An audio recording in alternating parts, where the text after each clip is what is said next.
Hello good people, habari. Kwa majina naitwa Joseph Cleophas, mimi ni mwelimishaji wa masuala ya kifedha niliyeidhinishwa na Benki Kuu ya Tanzania. Na bila shaka kama una malengo ya kuwa tajiri au kufikia uhuru wa kifedha, ni lazima ukubali kuwa mwekezaji. Na miongoni mwa sehemu nzuri ambazo utapaswa kuwekeza ili mradi kuweza kujenga utajiri mzuri na kufikia uhuru wa kifedha ni uwekezaji katika hisa au shares. Sasa leo nitaenda kukufundisha faida kuu mbili ambazo unaweza ukazipata pindi unapoenda kuwekeza katika hisa. Faida ya kwanza ambayo utaipata pindi unapowekeza katika hisa au unaponunua hisa za kampuni ni ongezeko la mtaji. Kitaalamu tunaita capital gain. Hiyo ni faida ya kwanza. Lakini faida ya pili utakayoipata ni gawio. Utapata gawio la faida. Kitaalamu tunaita dividend.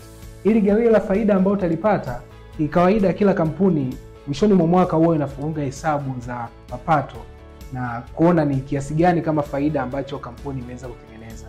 Kwa hiyo kwenye ile faida ambayo inakuwa imepatikana, kuna gawio ambalo linatolewa kama faida kwa wawekezaji au wanahisa.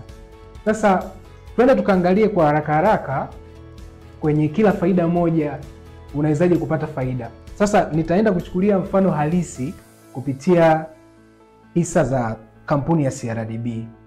Sasa tuchukulie mfano wa mtu mmoja ambaye alinunua hisa za CRDB mwaka 2020. Alinunua hisa za CRDB mwaka 2020, ambapo thamani ya hisa moja ya CRDB mwaka 2020 ilikuwa ni shilingi 100.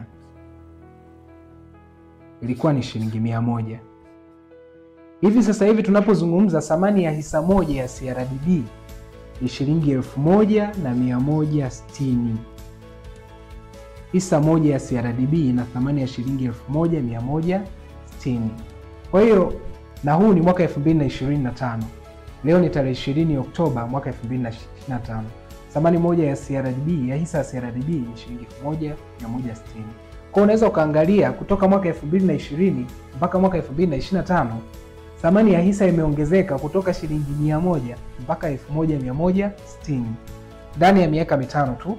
Sasa tuchukulie mfano huyu mtu ambaye alinunua hisa za CRDB mwaka 2020 ikiwa hisa moja na thamani ya shilingi 100. Tuchukulie mfano huyu mtu alinunua hisa za shilingi milioni 1.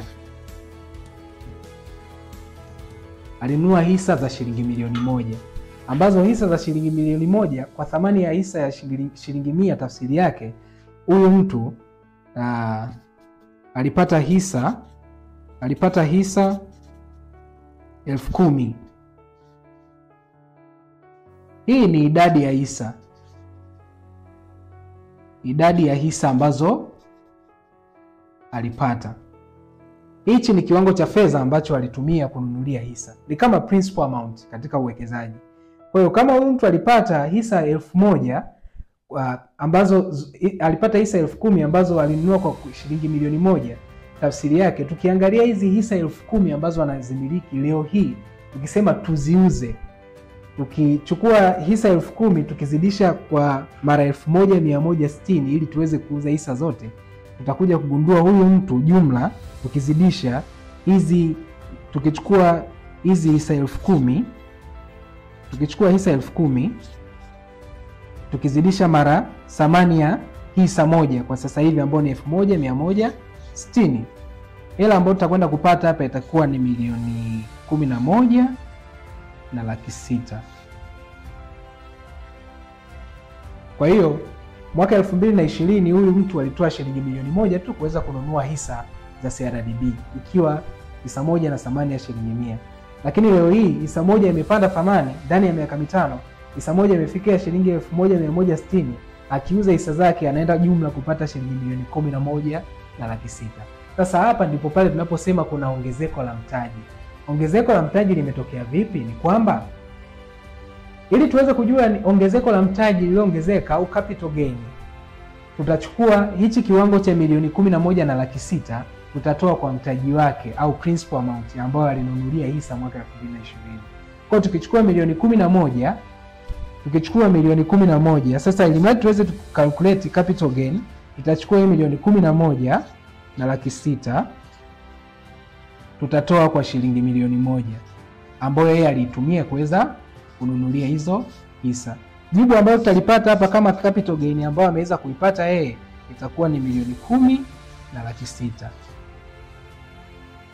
Kwa hiyo tunaweza tukaona huyu mtu ndani ya miaka 5 ameweza kutengeneza kiwango cha faida ya shilingi milioni 10,600,000. Hii ndio capital gain ambayo yeye ameweza kuipata. Lakini sasa faida ya pili ambayo nimeizungumza nilisema kwamba utapata gawio la faida. Sasa kampuni inapofika mwishoni mwa mwaka nilisema kuna hesabu ambazo huwa zinafanyika ili mradi kuweza kuona kampuni imeingiza kiasi gani kama faida. Sasa mwekezaji hapa anapata vipi gawio la faida? Ni kwamba ile fedha ambayo inakuwa imepigiwa hesabu kama faida huwa inagawanywa. Yaani wanaamua kwamba kila hisa moja tuipe gawio la shilingi kadhaa. Sasa nitatolea mfano halisi hapa kwenye CRDB. CRDB bwana, mwaka 2020 huu mwaka ambao mwekezaji alianza kuwekeza, tupigie hesabu. Mwaka 2020 CRDB ilitoa gawio la faida kwa kila hisa moja shilingi 22.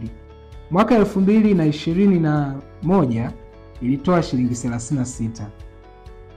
Mwaka 2022 ilitoa shilingi 45. 2023 ikatoa shilingi 50. Lakini mwaka 2024 mwaka jana ilitoa shilingi 65. Tafsiri yake ni nini? Hizi idadi ya hisa huyu mtu anazomiliki, hizi hisa 10,000 ambazo alinunua mwaka 2020. Tukija tukiangalia gawio la faida ambalo lilitolewa kwa kila hisa ilikuwa ni shilingi 22. Kwa hiyo tutachukua shilingi 22 ambayo ilitolewa kama gawio la hisa moja la mwaka 2020, tutazidisha mara hisa 10,000. Kwa hiyo kumbe huyu mtu mwishoni mwa mwaka 2022 huyu mtu alipata jumla ya shilingi 220,000. Alipata 220,000 kama gawio la faida ya kampuni kwa mwaka huo mmoja tu. Mwaka 2021 kwa sababu gawio la faida lilitolewa ni shilingi 36 kwa kila hisa moja. Tafsiri yake nini? Ni kwamba tukichukua shilingi 36 tukijumlisha kwa hisa anazomiliki mtu huyu ndugu yetu ambaye alikuwa anamiliki hizi hisa 10,000, tukizidisha hapa tutapata jumla 360,000. Tukija mwaka 2022 ambako walitoa shilingi 45 kama gawio kwa kila hisa, tafsiri yake huyu mtu mwaka 2022 alipata shilingi 450,000.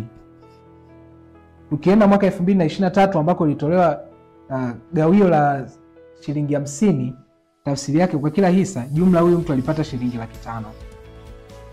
Lakini tukija mwaka 2024 ambako gawio la hisa lilitolewa shilingi 65 kwa kila hisa moja, tafsiri yake huyu mtu alipata shilingi 650,000. Kwa unaweza ukaona kwamba ukiachana na hizi hisa zake 10,000 kuongezeka thamani, lakini mwaka 2020 huu aliweza kupata 220,000 kama gawio na hisa zake ziko pale pale. Mwaka 2021 alipata 360,000 na hii miaka inayoendelea hivyo mpaka kufika 2024 alipata 650,000 kama gawio la faida. Sasa tafsiri yake ni nini? Tukijumlisha kiasi gani ambacho huyu mtu alipata kama gawio la faida kwa hii miaka 5 yote ya uwekezaji, na huu mwaka bado haujaisha, mwaka huu sijajua wanaweza wakatoa shilingi ngapi. Inategemeana na maamuzi yao wao watakavyoamua kutokana na faida ambayo itaonekana wamepata kwa mwaka huu. Lakini tukijumlisha hii faida ambayo mtu amepata ndani ya hii miaka hapa 5, 1 2 3 4 5, tutapata jumla kiwango ambacho tutapata hapa itakuwa ni 8 21 jumla. Kwa kumbe fedha ambayo mtu atakuwa amepata hapa itakuwa ni milioni 2,180,000. Kwa hiyo unaweza ukaangalia kwamba huyu mtu hela ambayo yeye ameelekeza kununua hisa ametumia shilingi milioni 1 tu, lakini gawio ambalo amelipata mpaka sasa hivi jumla ni milioni 2,180,000. Kwa hiyo tukichukua milioni 2,180,000, ukija tukiweka hapa, tukijumlisha na hii capital gain, tukijumlisha hapa milioni 2,180,000, tafsiri yake kiwango ambacho hapa tutakuja kupata,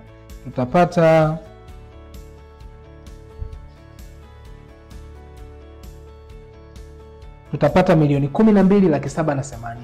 Kwa hiyo hii milioni 12,780,000 ndio hela ambayo yeye atakuwa ameipata kama faida endapo hizi hisa zake sasa hivi ambazo zina thamani ya shilingi milioni 11,600,000 ataamua kuziuza. Jumla faida ambayo atakuwa ametengeneza itakuwa. Lakini vipi kama akisema aziuzi hizi hisa, akaendelea kuzishikilia, akasema auze, aje kuuza mwaka 2030? Kitu ambacho kitakuja kutokea ni kwamba kutokana na trending ya market, namna gani CRDB inafanya vizuri katika market, kuna uwezekano mpaka kufika mwaka 2030, kuna uwezekano tukijaribu kufanya fundamental analysis pamoja na technical analysis, tunaona ile projection ya performance ya CRDB katika hisa mpaka mwaka 2030 inawezekana CRDB ikawa hisa moja tayari imeshafikisha thamani ya shilingi 8,000, au inawezekana ikawa imeshafikisha thamani ya shilingi 10,000, whatever, lakini itakuwa iko mbali zaidi. Kwa hiyo huyu mtu kama akiendelea kuzihold hizi hisa zake kwa muda mrefu, anaweza akatengeneza hela nyingi sana. Unaweza tu kaangalia kama mtu ndani ya miaka 5 ameweza kutengeneza hii faida, sio hela ndogo. Kwa hiyo kitu gani ambacho tunajifunza hapa ni kwamba uwekezaji katika hisa, cha kwanza unahitaji uvumilivu. Unapoamua kuwekeza katika hisa unahitaji kuwa mvumilivu. Ukinunua hisa, acha hisa zikae kwa muda mrefu, kwa sababu soko lina ups and down, kuna kupanda na kushuka. Kuna muda mwingine hisa inapanda thamani, wakati mwingine inashuka. Mfano kama mwezi 1.5 nyuma, hisa za CRDB zilipanda mpaka kufikia hisa moja ya shilingi 1,500, lakini sasa hivi imeshuka mpaka kwenye 1,160. Kwa hapa tunaona kwamba huwa inapanda na kushuka. Kwa hiyo ili mradi uweze kupata matokeo mazuri katika uwekezaji kwenye hisa, unahitaji kuziacha hisa zako zikae kwa muda mrefu ili mradi uweze kuona matokeo, uweze kupata faida kubwa. Lakini kitu kingine, uwekezaji katika hisa unahitaji knowledge. Yaani unahitaji kujifunza ili mradi uweze kujua ni kampuni gani sahihi ya kuwekeza vizuri, kulingana pia na malengo yako, kulingana pia na kipato chako, au pamoja na vitu vingine. Lakini kitu cha msingi sana sana ambacho tunakizingatia pindi tunapoamua kufanya maamuzi ya kuwekeza katika soko la hisa au kwenye kampuni yoyote iliyoorodheshwa kwenye soko kuu la hisa la Dar es Salaam, tunaangalia sana sana, tunafanya fundamental analysis pamoja na technical analysis. Yaani tunafanya uchambuzi ule wa msingi au wa awali, lakini pia tunafanya uchambuzi wa kitaalamu zaidi kuweza kuangalia soko, thamani ya hisa kwenye kampuni pamoja na vitu vingine. Kwa hiyo nawakaribisha mnunue hisa. Hii ni sehemu ambayo itakusaidia kwa kiwango kikubwa sana kuweza kujenga utajiri kwa muda mrefu, lakini pia kuweza kufikia uhuru wa kifedha. Naitwa Joseph Cleophas. Asante.